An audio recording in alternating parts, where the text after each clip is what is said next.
أهلا بكم يا أصدقائي. حكايتنا النهاردة حكاية مميزة جدا، وقبل ما نبدأ لا تنسى الصلاة على نبينا محمد صلى الله عليه وسلم. وانغ كان طول حياته الولد الضعيف اللي محدش بيعبره فاشل بمعنى الكلمة، ولا حتى كان ليه صداقات والكل كان بيتجاهله كأنه مش موجود. لكن صاحبة طفولته اللي عمره ما توقع انها تبصله قالت قدام الكل انها معجبة بيه، وساعتها الكارثة حصلت. كل اللي بيكرهوه اتجننوا فمسكوه وضربوه ضرب مميت. واثناء ما هم نازلين في طحن سقط وانغ في مياه النهر، ولانه مش قادر يحمي نفسه وبالتالي مش هيقدر يحمي حبيبته قرر يسيب نفسه للموت. بس القدر كان شايل له مفاجأة، وهو بيغرق لمح حاجة غريبة بتلمع في القاع، مكعب غامض بيشع نور ازرق. لمسوه وكل حاجة اتغيرت في لحظة. انتقلت له قوة مرعبة، قوة تخليه مش بس ينتقم من اللي اذوه، ده يخضع العالم كله بيها تحت رجليه. ومن اللحظة دي فتح أمامه باب لعالم تاني مليء بالقدرات الخارقة وصراعات خفية وقوة بتتحكم في مصير البشرية. هل هيقدر يتحكم في القوة الجديدة دي، ولا القوة دي هتتحكم فيه؟ وإيه سر القوة دي أصلا؟ وعشان نعرف كل ده خلونا نبدأ الحكاية من البداية. وبتبدأ الحكاية وبنشوف شخص في وسط الطريق، ودون أن يهتم بالسيارات السريعة كانت سيارة هتخبط، ولكنه في لحظة اختفى تماما كأنه لم يكن. وفي تلك الأثناء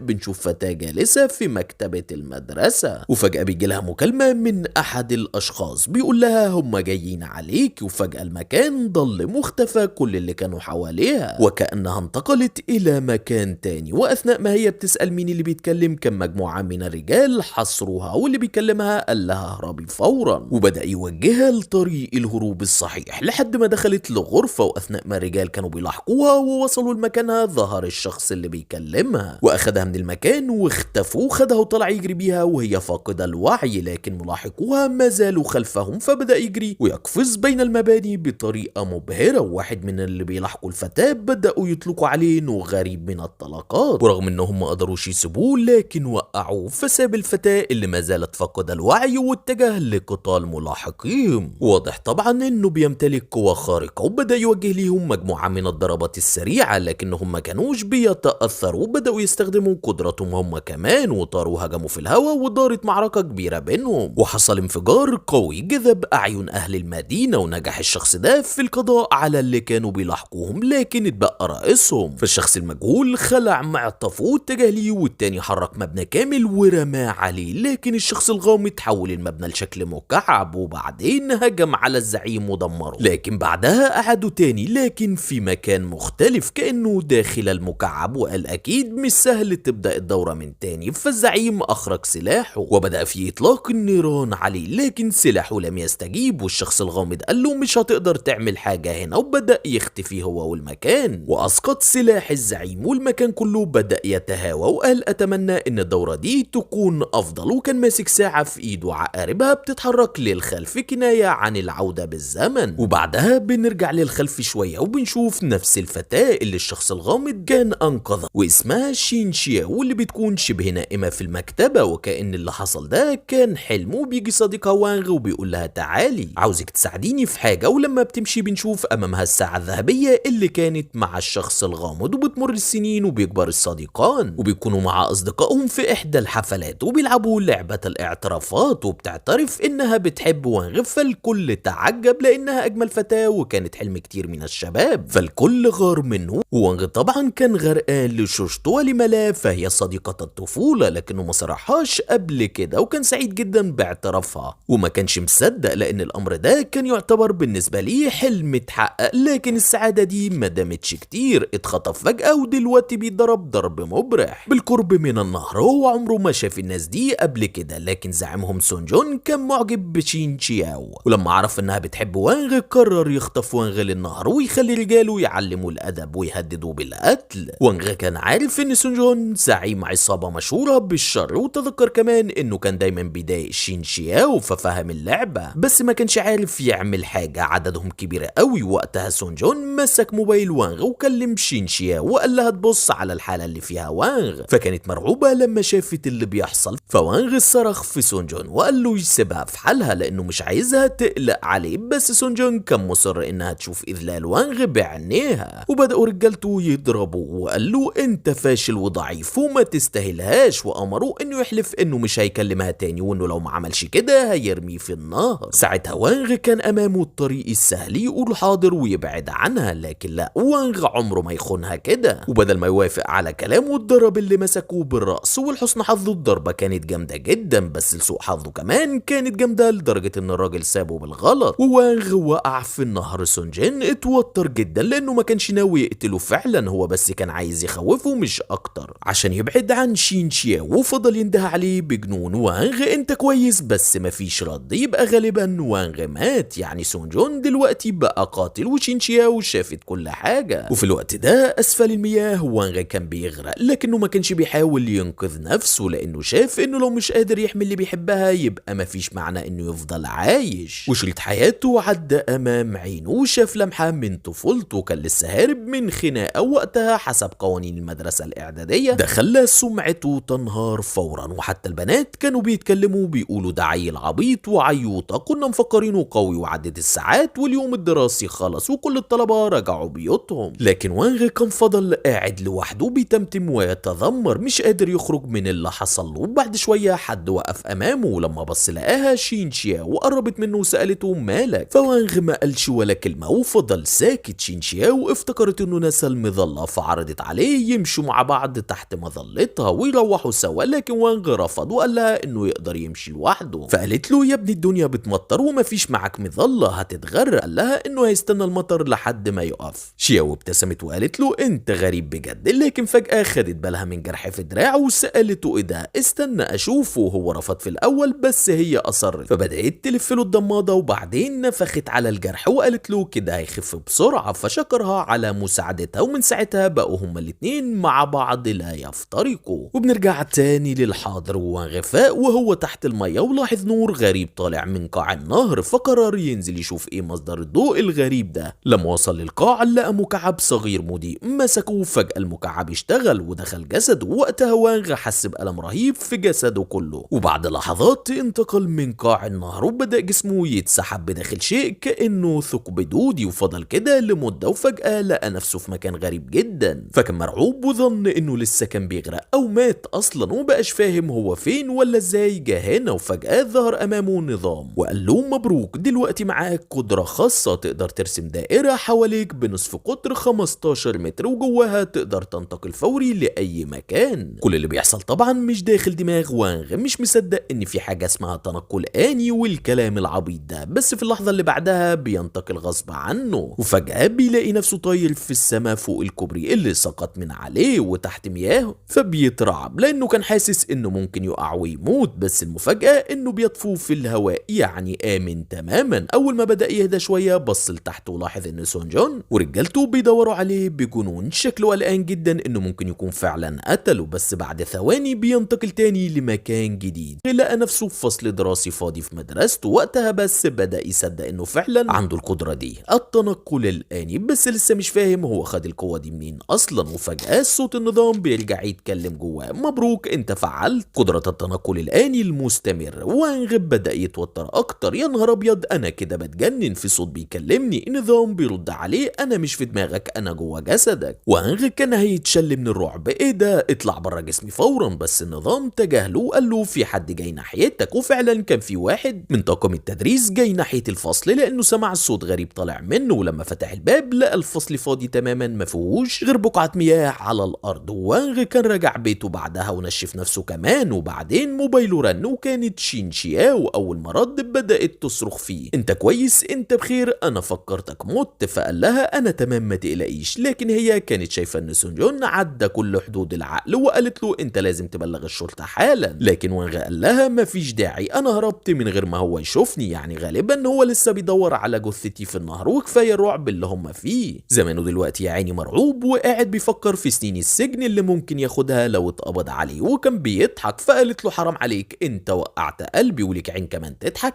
فوانغ قال لها معلش الوقت اتأخر، النهاردة حصلت حاجات كتير، روح ارتاحي شوية وبكرة نتكلم. وقفل المكالمة ونام على سريره سرحان مش عارف يعمل ايه مع النظام ده. هو عارف انه لو قال لحد مفيش حد هيصدقه. وفجأة ظهر النظام تاني وقال له ها هديت. وانغ قال له انت ايه اللي جابك ورايا البيت؟ النظام رد عليه بكل بساطة انا دلوقتي جزء منك، يعني مش هتعرف تتهرب مني. وقبل ما وانغ يلحق يقول حاجة النظام فعل المكعب وشفطه جوه تاني. النظام بدأ يشرح له انا خلاص متصل بجسدك، وانا عملت اتصال مثالي مع فيزيائك انت حاليا سيدي، والان انت مستخدم نظام الكون النهائي، نظام المكعب هارد ريك العالمي. وانغ قال له بدهشة يعني ايه الكلام ده؟ انا دلوقتي فين؟ النظام رد انت دلوقتي جوه مساحة ضخمة جوه المكعب، رغم ان حجمه من بره 3 سنتي بس من جوه اكبر بكتير. وانغ ما كانش مصدق وبدأ يطفو تاني وسأل النظام طب ليه بتساعدني اصلا؟ النظام رد وهو كله حماس عشان احقق امنياتك ولاني عايز ابقى ملك العالم. فقرر وانغ يجرب يستخدم النقل الآني وبدأ يتمرن، لكن بعد شوية طاقته خلصت وكان هيقع من على مبنى عالي جدا. والنظام قال له الطاقة عندك خلاص قربت تخلص، عشان كده لازم تستخدم النقل الآني مرة واحدة بس كل دقيقة. وانغ قال طب نهدى شوية كده، مش عايز الاقي نفسي واقع من 1000 متر في الهواء. النظام اقترح طريقة أأمن، بدل ما تنتقل استخدم قوتك عشان تبص على كل اللي حواليك في نطاق ال 15 متر. فوانغ قال قشطة نجرب، وفعلا بدأ يشوف اوضته كلها وكل الأماكن في حدود قدرته. النظام قال له خد بالك لو فضلت تستخدم النقل الآني وكمان الرؤية الموسعة دي هتستهلك طاقتك كلها. المشكلة ان وانغ كان كويس في التحكم في القدرة الجديدة، بس جسده مش متعود يحرق كل الطاقة دي، وده خلاه يدوخ ويفقد الوعي في الآخر. وبعد شوية فاق ولقى نفسه في سريره تاني. قام وانغ وكان حاسس ان جسده مكسر من كتر التمرين اللي عمله امبارح، وقال لنفسه شكلي زودتها، لازم اكون اهدى المرة اللي جاية. النظام كان رجع غرفته اول ما فقد الوعي عشان يرتاح. وبعد شوية وانغ تفاجأ ان المكعب جنبه مش داخل جسده، فسألوه انت ازاي بقيت هنا؟ فالنظام قال له طول ما هو في جسدك طاقتك هتخلص بسرعة، ولو خلصت طاقتك ومت انا كمان هموت. وانغ حس ان ده منطقي شوية، لكنه برضه ما كانش قادر يستوعب انه بقى عنده قوة خارقة كده فجأة. فقرر يدور على الانترنت على اي حاجة عن المكعب، بس للأسف مفيش حتى واحد هندي عامل فيديو شرح على اليوتيوب، وبالتالي لازم يعتمد على نفسه. فجأة جات له رسالة من شين شياو بتسأله لو عاوز يتغدى معاها بكرة. وانغ اتحمس جدا بس افتكر اللي عمله فيه سون جون، فقرر انه هيخليه يندم على فعلته، بس مش دلوقتي لان طاقته لسه بتخلص بسرعة. فسأل النظام مفيش طريقة ازود بيها طاقتي؟ فالنظام قال له في ميزة اسمها الترقية التلقائية، لو امتصيت جوهر الطاقة ممكن تطور نفسك وتبقى اقوى. وانغ اتحمس وسأله طب استخدم ايه؟ اي نوع من الجواهر؟ النظام رد في صخور عشوائية ممكن تخزن طاقة، بس الافضل تستخدم حاجات فيها طاقة عالية زي اللي على الرف عندك ده، او حتى خاتم امك الماسي. وانغ قال له ايه ده؟ انا مش هخسر عيلتي عشانك. النظام طمنه مفيش طاقة كافية فيهم اصلا، بس انا لقيت جوهرة في الجنينة اللي تحت بيتك دي فيها طاقة تكفي لترقيتك. وانغ من غير ما يفكر نزلوا معاه ادوات الحفر وسألوا ابدأ احفر فين؟ النظام قال له جرب تستخدم وعيك المكاني. وانغ اخد نفس عميق وقفل عينيه وبدأ يمسح المنطقة حوالين الجنينة، وبعد شوية شعر بحاجة جنب شجرة معينة فمشى ناحيتها وبدأ يحفر. وبعد شوية لقى حجر لونه برتقالي زهيش، شكله غريب بس شكله كده مش مختلف عن اي حصوة عادية. وسأل هو ده؟ النظام قال له ايوه ده فيه طاقة كفاية لترقيتك. وانغ قال له طب وبعدين اعمل ايه؟ النظام قال له ادخل المكعب وحط الجوهرة جوه المكان المخصص. فوانغ عمل كده وبعدين مسك الحجر وقربه من الحيطة، وبعد ثواني الجوهرة اتسحبت من ايده وبدأ يشعر بقوة بتجري في جسده. اتصدم من اللي حصل، ده اشتغل بجد، وبدأ يشعر انه بقى اقوى وكل عضلة في جسده كأنها اتشحنت. النظام قال له قوة الحجر زودت قوتك الجسدية بدرجتين وقدرة التحمل درجة كمان، ولو فضلت تمتص احجار طاقة هتتطور قدراتك القتالية بشكل كبير جدا. وتاني يوم الصبح رن المنبه وانغ صحى وهو نص نايم لانه قضى الليل كله بيدور على احجار طاقة، لكن ولكنه افتكر فجأة النهارده عندي مدرسة، قام بسرعة لبس هدومه وجرى على فصله. أول ما دخل شينشياو جرت عليه: انت كويس؟ إيه اللي حصل امبارح؟ بس قبل ما تكمل لاحظت ان كل الفصل بيبص لها. اما الكل لسه فاكر اعترافها بحبها لوانغ وقعدوا يزنوا عليها بالكلام. وفجأة دوشة عند الباب. سونجون دخل الفصل واول حاجة عملها امر واحد من اللي معاه يركل طالب عشوائي. الواضح انه دخل المدرسة مخصوص عشان يدور على وانغ. شينشياو اتوترت جدا بس وانغ بص لها وقال لها: اهدي وارجعي مكانك دلوقتي. سونجون سمع ان وانغ لسه عايش فمشى في اتجاه الصف وقال بصوت عالي: فين وانغ؟ كل الفصل بص عليه. وانغ حاول يخفي نفسه منه يمكن يزهق ويمشي، لكن لا، سونجون شافه بدأ يتجه ناحيته. شكلها مش هتعدي غير بمشكلة. وانغ سأل النظام: عندي فرصة افوز؟ النظام قال له: فرصة ايه دي؟ هتبقى نزهة. متوسط القوة القتالية للي هنا 5 وانت قوتك دلوقتي 22. شينشياو حاولت تتدخل وتوقف سونجين فقال لها: الموضوع كله سوء تفاهم، وديكي شفتي قد ايه وانغ جبان. فشينشياو دفعت عن وانغ وطلبت من سونجون يمشي. وهنا ظهر وانغ وقال لها: معلش سبتك تكلمي حد حثالة زي ده، لكن انا اللي هخلص الموضوع.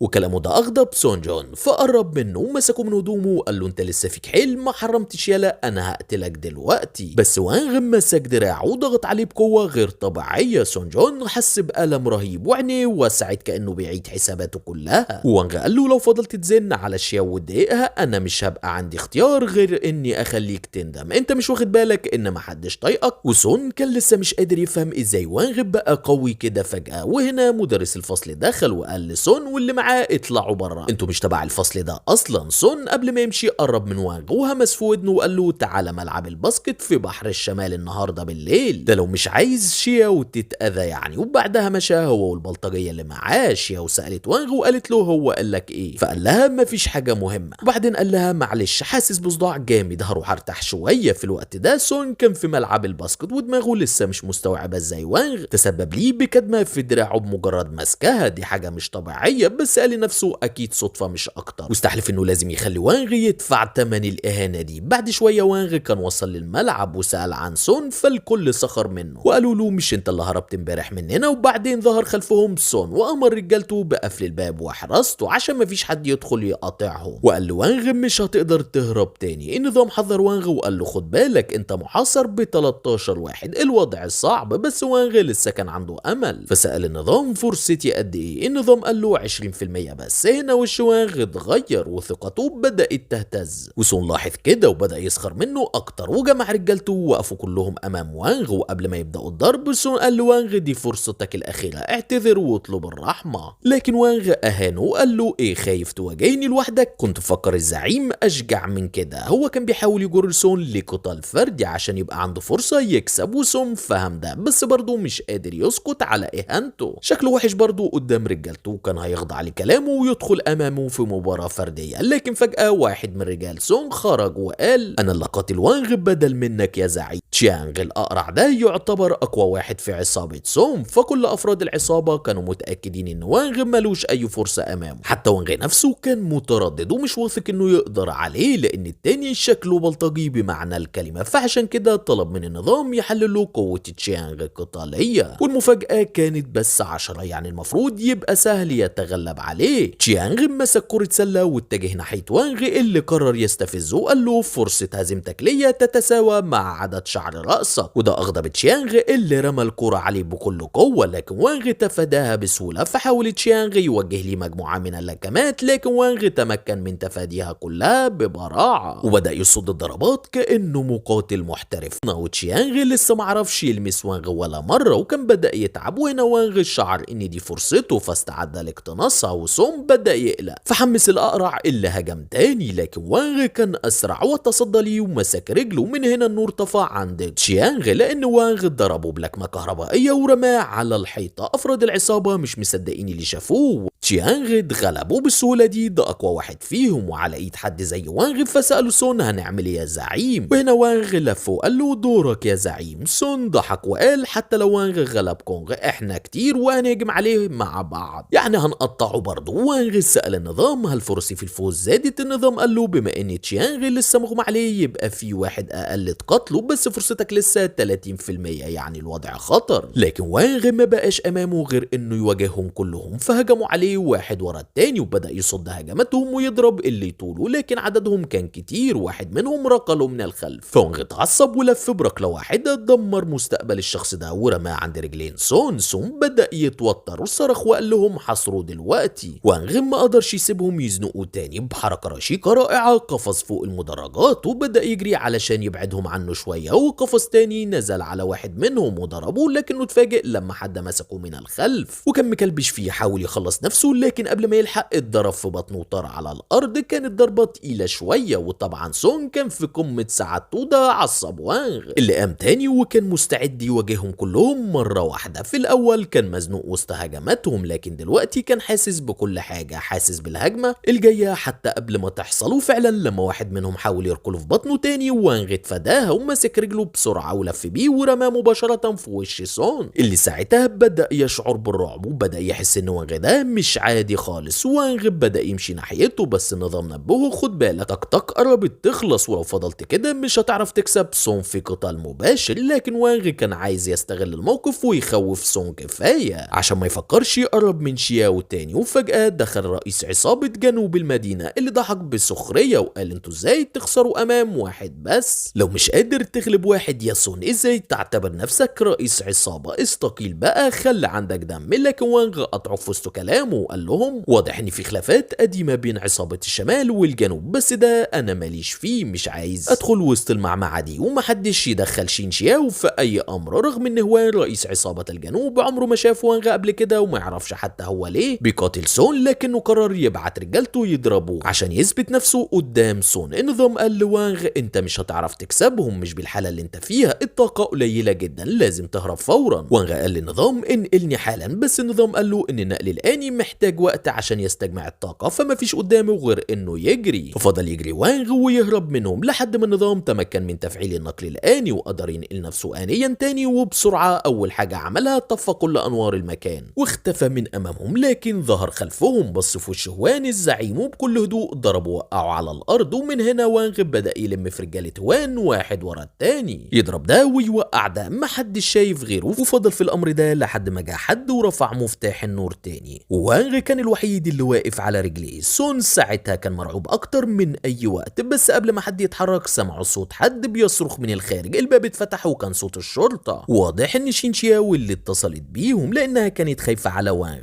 وانغ كان عارف انه لو خرج دلوقتي هيتقبض عليه فورا، وهو مش ناقص مشاكل بسبب خناقة، فلازم يفكر بسرعة. بس لسون اللي كان بيحاول يهرب وفجأة نقل نفسه آنيا امامه. سون اتفاجئ ووقع على ركبته وبدأ يتوسل سامحني، وده خلى فكرة شيطانية تخطر في دماغ وانغ. قال له ماشي هسامحك بس بشرط واحد، خليني اشوفك وانت بتعترف بخطأك وبتحاول تغير نفسك. وفعلا لما الشرطة دخلت شافوا سون ماسك وانغ من هدومه بيمثل انه هيضربه. الشرطة دخلت على طول وسحبت سون وهوان، والاتنين اتورطوا بتهمة البدء في قتال جماعي. اما وانغ فخرج منها زي الشعرة من العجينة، لانه قدر يقنع الشرطة انه كان مجرد متفرج بريء وكان ضحية مش اكتر. وقال لهم كمان انه كان بيحاول يهدي النفوس، والاهم من ده كله خلى سون امام الشرطة يتعهد انه مش هيقرب تاني من شياو. بس وانغ خرج من المعركة دي بحاجة مهمة، هو قوي بس لسه في حدود لقوته، عشان يبقى اقوى لازم يلاقي احجار طاقة اكتر. فبدأ يدور وراح على محل مجوهرات، بس لما شاف الاسعار اتصدم طبعا لانه شحات وكحيان، وطبعا هو مش هيسرق ولا هيشتغل شغل شمال. فقرر يخرج يدور على الاحجار دي بنفسه في الغابات، واشترى شوية معدات بكل الفلوس اللي كانت معاه واتجه لاقرب سلسلة جبال. وبعد بحث طويل لقى شوية احجار طاقة، بس المشكلة ان كل واحدة فيهم في مكان مستحيل يوصل له، واحدة تحت صخرة ضخمة وواحدة في قاع بحيرة، فالامر شبه مستحيل. بس ساعتها النظام نبهه وقال له في كهف تحت الارض جواه كم هائل من طاقة الاحجار. وانغ بعد ما كان احبط اتحمس جدا وحاول ينقل نفسه آنيا للكهف، لكنه فشل. فالنظام قال له ما ينفعش تدخل المنطقة لانها محكمة الاغلاق، ولو ما فيش فتحة على الاقل 1 سنتي للدخول بالتالي مش هتقدر تنتقل. وانغ وقف امام الكهف وهو عارف كويس انه ما عندوش القوة الكافية عشان يحفر ويوصل له، بس فكر طالما كل اللي محتاجه هو فتحة صغيرة يبقى ممكن يلاقي واحدة قريبة من البحيرة، اكيد المية هنا. وجد الطريق وفعلا عمل مسح حوالين البحيرة ولقى فتحة صغيرة، فنقل نفسه منها لداخل الكهف. واول ما اتنقل وقع على الارض، المكان كان زلق جدا، فولع الكشاف وبدأ يبص حواليه يشوف فيه ايه، بس كل اللي شافه كان ضفدع عشوائي بيقفز. فجأة النظام بلغه ان في احجار طاقة امامك مباشرة. فونغ بص مفيش غير حيطة يا عمنا. فبقى محبط جدا بعد كل التعب ده ولسه مش قادر يوصل للأحجار. بس بعد لحظة شعر بنسمة هوا خفيفة على وشه. ساعتها قال في نفسه لو في هوا يبقى أكيد في فتحة في المكان. فضل يدور لحد ما لقى فتحة صغيرة ومنها دخل إلى الداخل، لكنه كان هيقع بس للأسف الكشاف وقع منه. فقرر ياخد استراحة ويحاول يحدد مكان الأحجار قبل ما يتحرك تاني. لكنه فجأة شعر إنه مش لوحده في المكان. النظام حدد مكان الأحجار فعلا 12 حجر طاقة مختلفين على الجانب التاني من الكهف، لكن المشكلة إنهم خارج نطاق الانتقال الآني. فكان محتار يوصل لهم إزاي. وفي اللحظة دي ثعبان ضخم كان بيزحف وراه في صمت وكان على وشك أن يبتلعه. لكن قبل ما يعضوا وانغ قرر يجرب خطة مجنونة، يقفز من صخرة لصخرة وينقل نفسه آنيا من واحدة للتانية لحد ما يوصل للأحجار. وفعلا نقل نفسه بسرعة قبل ما الثعبان يقفل عليه فكه. وهو لسه مش مدرك إن الثعبان بيلاحقه جوه النفق، قال يكمل ماشي على رجله لحد ما فترة التهدئة تخلص. وبعد التعب قدر يقرب كفاية من الأحجار والنظام حدد ال 12 حجر. لكن المشكلة الأماكن اللي ممكن يعبرها عشان يوصل للأحجار مش هيقدر يقف عليها لأنها رفيعة جدا، وبالتالي أي غلطة ممكن توديه في الباي باي. فكان مرعوب. والثعبان الضخم كان مازال يتتبعه، وجبة دسمة أكيد بالنسبة ليه. وحاليا وانغ في مأزق كبير أكبر مما يظن، لكنه قرر يخاطر ويقفز. وللمرة التانية نجا من الثعبان بأعجوبة بدون ما ياخد باله، ومسك في صخرة وقرب كفاية من الأحجار وربط نفسه بحبل عشان الأمان وبدأ يكسر فيهم واحدة واحدة. أول حجر طاقته كان واضح إنها قوية وكان فرحان بيه كأنه لقى كنز، بس وهو بيحاول ياخد التانية إيده اتزحلقت والجوهرة وقعت منه. فحاول يحدد مكانها، بس بدل ما يلاقي الجوهرة شعر بحاجة عملاقة واقفة جنبه بالظبط. ثعبان ضخم مرعب واللي حاول يهجم على وانغ. فتراجع وانغ بسرعة وكان مرعوب وهو بيحاول يهرب منه وقع من الحافة. الثعبان قفز وراه، بس الحبل اللي مربوط حوالين وسط وانغ منعه من السقوط. فالثعبان وقع في المية، لكن بعد لحظة تك الحبل اتقطع وانغ وقع هو كمان في المية. والثعبان لسه مش ناوي يسيبه وهجم عليه. وهنا وانغ مسك الجاروف وحاول يضرب بيه الثعبان، لكن الضربة ما كانتش مؤثرة. الثعبان لف عليه وبدأ يعصره. فوانغ طلب من النظام ينقله لبعد تاني، لكن النظام قال له ما ينفعش وانت متعلق فيه. في آخر محاولة يائسة طعن الثعبان مستخدما كل قوته بالجاروف، وفعلا نجح يفلت منه. لكن وانغ كمان كان خلاص فقد الوعي من قلة الأكسجين. في اللحظة دي النظام نقله تلقائي لبعد المكعب علشان ينقذه. بعد ما فاق وانغ قال للنظام أنا عايز اندمج مع الأحجار اللي جمعتها، لكن النظام رد عليه استنى شوية في طريقة أحسن، وشرح له إن ال11 حجر اللي معاه ممكن يتحولوا لجوهرة قوية هتمنحه قوة كبيرة جدا. بس الأمر ده هياخد تقريبا 4 أيام علشان يتصنعوا. وانغ ما عندوش رفاهية الوقت، الثعبان لسه هناك وممكن يرجع في أي لحظة. فالنظام قال له خلاص خلي 9 للتصنيع واستخدم 2 دلوقتي علشان تقاتل بيهم. فوانغ وافق على طول وامتص الجوهرتين وحس بقوة جديدة بتجري في جسده، ونقل نفسه تاني لمكان الثعبان. فحاول الثعبان يبص في الرعب، لكن المرة دي وانغ كان ثابت، وبمجموعة من الضربات القوية نجح أخيرا يقضي عليه. فاتجه ناحية المية علشان يدور على الكنز اللي وقع منه، وكان براق بشكل مختلف. فابتسم وقال لنفسه اهو ده الكلام، شكل الجوهرة دي ليها استخدام جامد. في الوقت ده في نادي تحت الأرض كان سون قاعد مع هوان، وهوان باين عليه الغل، كان واضح انه ناوي على الانتقام. وقال انا لازم انتقم من وانغ مش هسكت له. فسون قال له انت مجنون، وانغ لوحده يقدر يفرمنا احنا الاتنين حتى لو جمعنا العصابتين مع بعض، انت ما شفتش اللي حصل ولا ايه؟ لكن هوان كان عنده خطة تانية وقال له احنا نستعين بلو اللي رجع المدينة. اول ما سون سمع الاسم وشه اتغير وقال بصوت عالي انت بتتكلم بجد؟ ده حكم اعدام يا هوان، اوعى تفكر حتى تطلب مساعدته. هوان ضحك وقال له انا مش غبي للدرجة دي، بس احنا هنعمل حيلة صغيرة ونلبسه في وانغ. سون ابتدى يفكر وقال له بس لو ساب المدينة من سنتين علشان دخل في خناقة مع واحد اقوى منه اسمه شيكو. هوان هز راسه وقال له مش فاكر تفاصيل كتير، بس شيكو كان له علاقة بشين شياو اللي هي صديقة وانغ دلوقتي. وفي وقت لاحق وانغ كان بيقابل شين شياو وطمنها وقال لها انه هيحميها مهما كلفه الامر، وقضوا يوم جميل جدا. وفي اليوم اللي بعده وانغ كان رايح يقابل شين شياو كالعادة، بس هي اتأخرت فحاول يتصل بيها بس مفيش رد. فتعجب لان عمرها ما تجاهلت مكالمته، فقال يمكن مشغولة هستنى شوية. بس بعد شوية سمع ناس بتتكلم حوالين حادثة حصلت في المجمع السكني بتاع شياو، فشعر ان في حاجة غلط. قلبه وقع فجرة من غير تفكير